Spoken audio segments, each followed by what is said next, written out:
سہاگ رات ہم بستری کا طریقہ: شادی کی پہلی رات کے آداب، اپنی بیوی سے صحبت، جماع کے آداب۔ جس طرح اسلام کے روشن اور پر نور انقلاب نے ایک ہی وار میں جاہلیت کے دور کی تمام بے حیائی اور بے راہ روی کو مٹا دیا اور اس جگہ کی دنیا میں شرعی نکاح کو پیش کر دیا، جس طرح اجتماعی سطح پر نکاح کی پاک سنت ایک طریقہ ٹھہرا، جس طرح نکاح کے بعد ہم بستری یا جماع کے آداب بھی پیش کیے گئے ہیں۔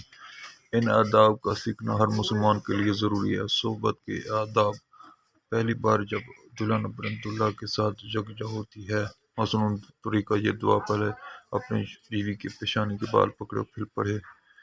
دوسری بات، دولہا کو چاہیے کہ شب زفاف میں اپنی بیوی کے ساتھ 2 رکعت نماز پڑھے۔ ایسا کرنے سے دونوں کی ازدواجی زندگی ہر ناپسندیدہ چیز سے محفوظ رہے گی۔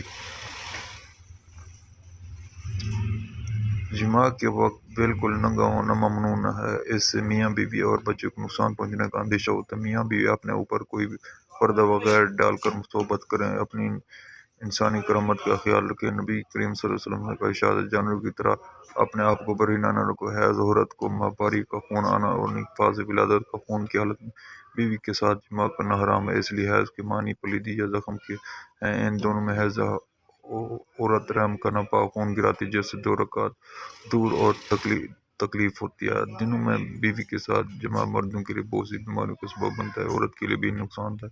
اسی طرح نفاس اور ولادت کے ناپاک خون نکلتا ہے، ایسی حالت میں بھی عورتیں سخت اذیات سے گزرتی ہیں، ایسے بھی مرد عورت کو نقصان دہ ہے۔ اس کے علاوہ عورت کے ساتھ سونا بیٹھنا بھی ایک بیماری ہے۔ اپنی بیوی کے ساتھ پیچھے کی طرف پخانے کی جگہ صحبت کرنا گناہ کبیرہ ہے، بہت سی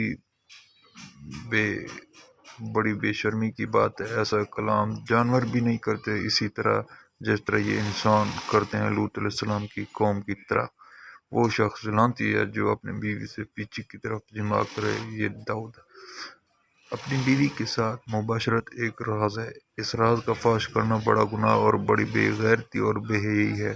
حضرت ابو سعید خدری سے روایت ہے کہ رسول صلی اللہ علیہ وسلم نے فرمایا، قیامت کے دن اللہ کے نزدیک وہ شخص بدترین درجے میں ہوگا جو بیوی سے جماع کے بعد اس کا راز افشاں کرے۔